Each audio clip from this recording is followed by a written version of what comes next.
नमस्कार। 2023 उपचुनाव के लिए वोटिंग खत्म हो चुकी है और उपचुनाव की 7 सीटों पर जो एग्जिट पोल के आंकड़े सामने आ रहे हैं वो उस हिसाब से कहां किसका पलड़ा भारी नजर आ रहा है, क्योंकि देश के कई राज्यों से उपचुनाव की सीटें खाली हुई हैं और ऐसे में इन सीटों के जो नतीजे होंगे वो आने वाले विधानसभा चुनाव और लोकसभा चुनाव के लिए काफी महत्वपूर्ण हो जाते हैं। और जिसमें अरुणाचल प्रदेश, झारखंड, महाराष्ट्र, उड़ीसा, तमिलनाडु और वेस्ट बंगाल की सीटें शामिल हैं। महाराष्ट्र के लिए का जो अनुमान है, क्योंकि महाराष्ट्र में जिस काल से शिवसेना अब शिंदे गुट को ही असली शिवसेना माना गया है और इसके बाद जो उपचुनाव यहां पर हुआ है वो काफी महत्वपूर्ण हो जाता है कि शिवसेना को लेकर जनता का क्या रुख है। इसके अलावा झारखंड में क्या कुछ आंकड़ा बन सकता है, उड़ीसा और बंगाल को लेकर जनता का मन क्या कहता है। तो झारखंड की रामगढ़ सीट पर उपचुनाव के लिए वोटिंग खत्म हो चुकी है। 67% लगभग यहाँ पर वोटिंग हुई है और यहाँ पर किसका पलड़ा भारी नजर आ रहा है। बीजेपी एजेएस पार्टी से यहां पर आमतौर पर गठबंधन किया, जबकि कांग्रेस और जेएमएम यहां पर चुनावी मैदान में रही है। उपचुनाव में किसका पलड़ा भारी हो सकता है, जनता ने अपना फैसला ईवीएम में कैद कर दिया है, लेकिन जो अनुमान एग्जिट पोल ने लगाया उस हिसाब से रामगढ़ की जनता किसके पक्ष में जा सकती है। एजेएस पार्टी से सुनीता चौधरी चुनावी मैदान में है, जबकि बजरंग महतो कांग्रेस उम्मीदवार चुनावी मैदान में थे। तो यहाँ पर किसका पलड़ा भारी रहा है, इस पर एग्जिट पोल के अनुमान सामने आ चुके हैं। कांग्रेस विधायक की विधानसभा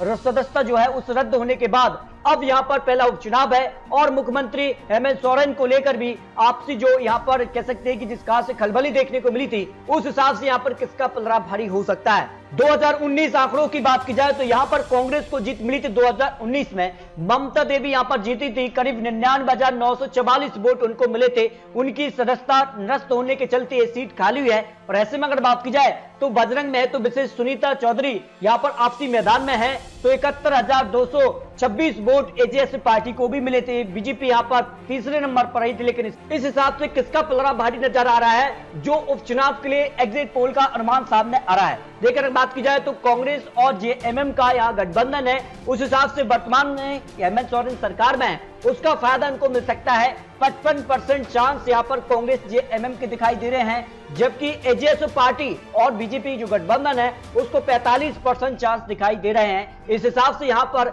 बराबर का मुकाबला झारखंड में देखने को मिल सकता है जो एग्जिट पोल के अनुमान सामने आ रहे हैं। इसके अलावा अरुणाचल प्रदेश के लिए भी वोटिंग खत्म हो चुकी है। लुम्बा विधानसभा सीट पर 59% लगभग यहाँ पर वोटिंग हुई है और अरुणाचल प्रदेश काफी महत्वपूर्ण सीट मानी जा रही है। इससे पहले अगर बात की जाए तो यहाँ के कुछ पुराने आंकड़े भी काफी महत्वपूर्ण माने जा रहे हैं। 2019 में यहाँ बीजेपी को जीत मिली थी, यहाँ पर जब तस्सी यहाँ पर 4,567 वोट मिले थे, जबकि एनडीपी पार्टी को यहाँ पर 3,279 वोट मिले थे। अगर पुराने आंकड़ों की बात की जाए तो 1999 यहाँ पर जो है यहाँ पर इंडियन नेशनल कांग्रेस को यहाँ पर जीत मिली थी और अगर 2004 में भी बात की जाए तो यहाँ पर कांग्रेस को जीत मिली थी।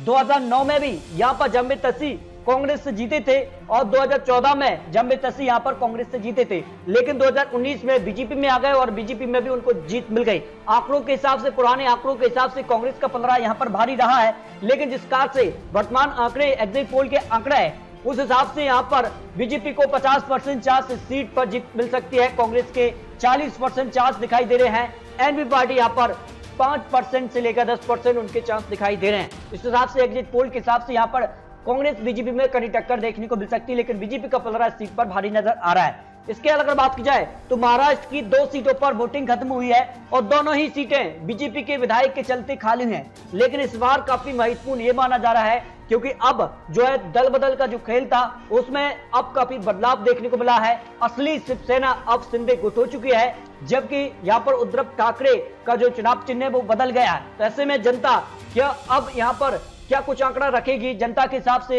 2 विधानसभा सीटों पर एग्जिट पोल के आंकड़े सामने आ चुके हैं। अगर महाराष्ट्र की बात की जाए तो महाराष्ट्र में चिंचवड शहर में 50% लगभग वोटिंग हुई है और चिंचवड जो विधानसभा सीट है इसका क्या अनुमान सामने आ रहा है। अगर बात की जाए 2019 में इस सीट पर लक्ष्मण जगताप ने यहाँ पर जीत हासिल की है और उनके निधन के चलते ये सीट खाली है। ऐसे में बीजेपी ने यहाँ पर 2019 में जीत हासिल की थी और यहाँ पर उनको 1,50,723 वोट मिले थे, 54% वोट शेयर रहा था, जबकि यहाँ पर दूसरे नंबर निर्दलीय रहे थे, यहाँ पर उनको भी 1,12,225 वोट मिले थे, 40% वोट शेयर। यहाँ पर राहुल कटारे को रहे थे, लेकिन इस बार काफी कुछ अंतर देखने को मिला है। और जो अनुमान लगाया जा रहा है कि भारतीय जनता पार्टी यहाँ पर अगर आंकड़ों पर बात की जाए 1995 से लेकर 2019 तक हर चुनाव में जीतती आ रही है। तो ऐसे में यह अनुमान है कि भारतीय जनता पार्टी इस सीट पर भी जीत हासिल कर सकती है। जो यहाँ पर एग्जिट पोल के आंकड़े सामने आ रहे हैं, इसमें बीजेपी को यहाँ पर जीत मिल सकती है चिंचवाड़ विधानसभा सीट पर।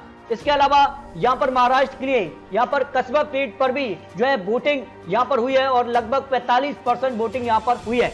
ऐसे में कम मतदान जरूर हुआ है, लेकिन 2014 में और 2009 में यहाँ पर बीजेपी और 2019 में भी यानी 3 विधानसभा चुनाव पर भारतीय जनता पार्टी ने यहाँ पर जीत हासिल की थी। तो ऐसे में अनुमान यहाँ पर लगाया जा रहा है, जो यहाँ पर एग्जिट पोल का अनुमान है कि इस सीट पर भी भारतीय जनता पार्टी कमल खिला सकती है। यहाँ पर कस्बा सीट पर भी जो अनुमान लेकर कर सामने आ रहा है। लेकिन आपको बता दें कि उड़ीसा के लिए जो सीट है, इसमें अगर बात की जाए झारगुड़ा सीट पर लगभग यहाँ पर 63% मतदान हुआ है और इस पर बीजू जनता दल ने 2019 में जीत हासिल की थी। तो इस हिसाब से अगर बात की जाए 2019 में यहाँ पर जो बीजू जनता दल है उसने यहाँ पर लगभग 55% वोट शेयर रहा था और बीजेपी यहाँ पर दूसरे नंबर पर रही थी, 30% वोट शेयर रहा था। जो एग्जिट पोल का अनुमान है इस सीट पर, उस पर यहाँ पर बीजू जनता दल सीट पर जीत हासिल कर सकती है।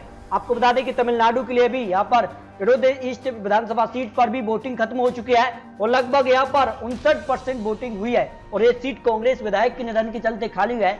और ऐसे में जो अब एग्जिट पोल का अनुमान है उस हिसाब से यहाँ पर जो है कांग्रेस का पलड़ा भारी हो सकता है, क्योंकि 2011, 2016 और 2021 में इस सीट पर बदलाव जरूर देखने को मिला था। 2021 में इस सीट पर कांग्रेस को जीत मिली थी, लेकिन इससे पहले 2016 में यहाँ पर जो है AIADMK को जीत मिली थी। इस तरह से अगर बात की जाए तो यहाँ पर जो है कांग्रेस के पक्ष में सीट जा सकती है, यहाँ पर कड़ी टक्कर देखने को मिल रही है। लेकिन बंगाल भी काफी महत्वपूर्ण सीट मानी जा रही है। बंगाल के लिए सागर गिद्दी की सीट पर भी जो उपचुनाव हुआ है उसमें 62% लगभग वोटिंग हुई है और ये सीट TMC की खाली हुई है। और ये आंकड़ों की अगर बात की जाए पुराने आंकड़ों में तो कई समय से यहाँ पर 2011, 2016 और 2021 में TMC इस सीट पर लगातार जीतती आ रही है और 2016 में जो आंकड़ा बना था वो भी काफी चौंकाने वाला था। तो ऐसे में यहाँ पर आंकड़े जो निकलकर सामने आ रहे हैं उस हिसाब से यहाँ पर TMC इस सीट पर जीत हासिल कर सकती है।